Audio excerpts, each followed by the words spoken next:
If Jesus, a sinless man, saw the need for fasting, then how important we ordinary men ought to take this fasting.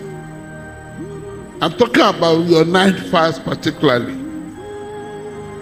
You can eat in the morning, you can eat in the afternoon, but I want you to give up your dinner for 10 good days. Write down what you want God to do for you. I want you to know why you want to fast. Set it down. Write down why you are fasting. Don't copy anybody. Somebody said Omar fasted for this length of time and he embarked on fasting, but he died.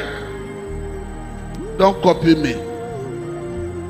Begin gradually by giving up your food as a partial fast.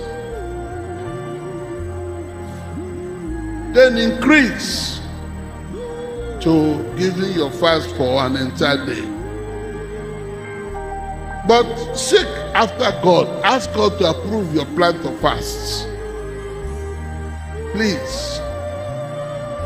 And during your prayer and fasting, have time with God.